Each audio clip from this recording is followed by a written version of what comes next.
Alors, dans cette vidéo, je vais vous présenter deux côtés de la ville de Austin. Un côté très holistique et un autre côté historique qui nous apprend quand même des belles choses par rapport à l'histoire de nos développeurs ici en Amérique du Nord, qui a contribué, comment on en est finalement arrivé à être une économie qui a fructifié, qui, pour les États-Unis, on parle de puissance mondiale. Donc, comment ça s'est fait tout ça? D'où on vient? Qu'est-ce qui fait qu'on peut jouir d'une si belle richesse économique aujourd'hui?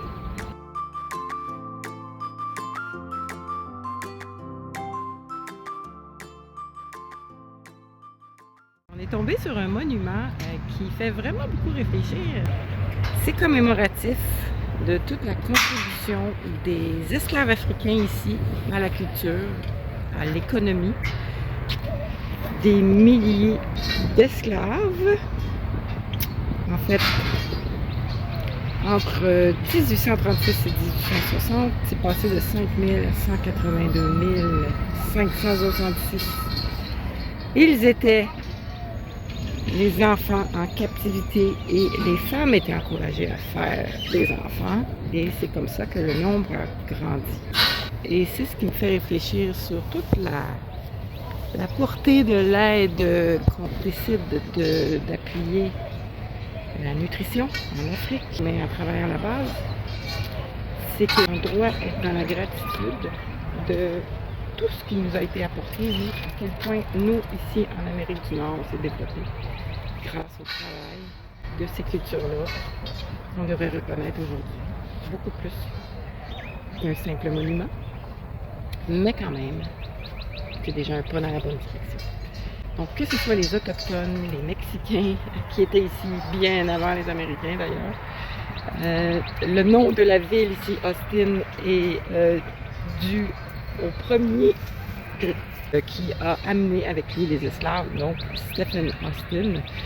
On voit effectivement beaucoup de différences encore socio-économiques entre les Américains originaires d'Afrique et les Américains ici de souche. Alors, on continue notre visite.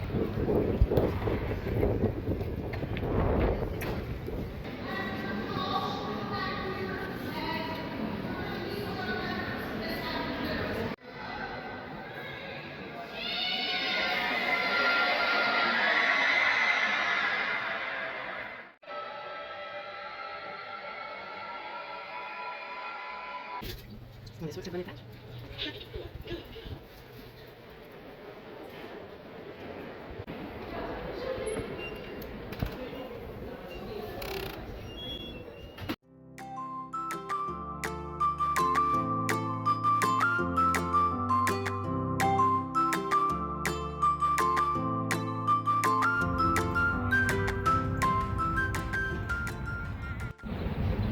Et qu'est-ce qui fait qu'une ville comme Austin a des citoyens généralement qui semblent en santé, en tout cas qui semblent privilégier la santé?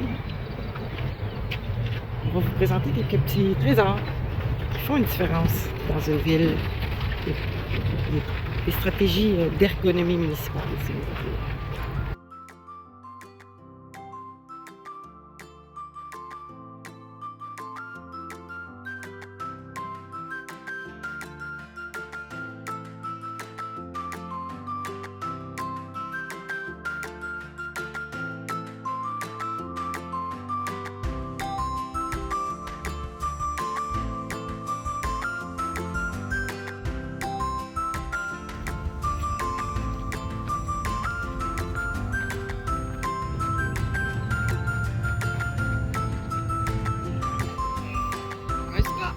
Et un sauna dans un container en plein milieu de la ville comme ça.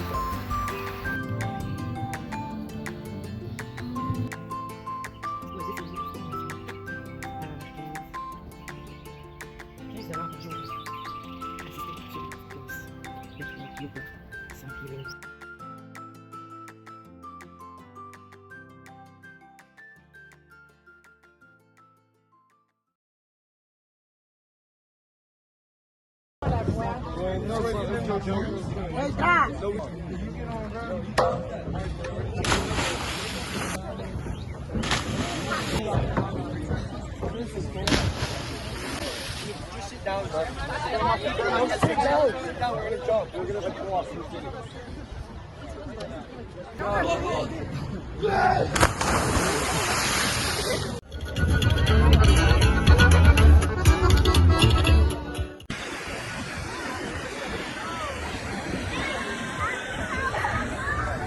est à Barton Springs.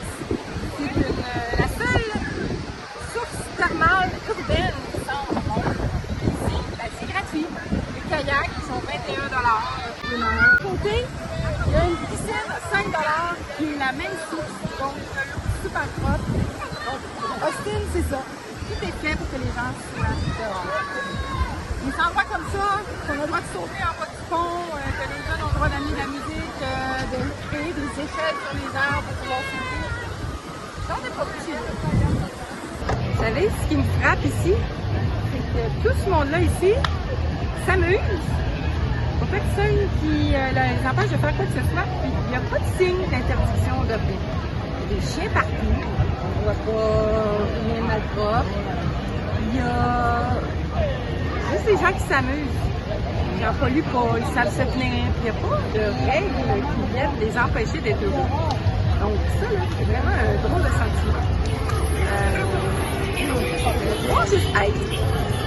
D'avoir le droit comme si c'était ta ville. Être fier de ta ville, de dire oui, m'approprier ma ville, c'est ma ville. Ça, c'est un sentiment qu'on ressent ici. Donc, j'oubliais. Très pratique. Je vous montre que je l'ai sur moi tout le temps. Le fameux foulard de création Paul Artiste. Je cache toutes mes choses là-dedans. Je peux marcher les mains libres. Je l'ai depuis le début du voyage. On peut le porter de plein de façons. Quand vous achetez ça, là, vous encouragez une Nutrition sans frontières. Alors, merci à Paul Artiste pour son don de 25% des ventes. Alors, si vous voulez voir les 5 façons qu'on peut porter ce foulard-là, multifonction,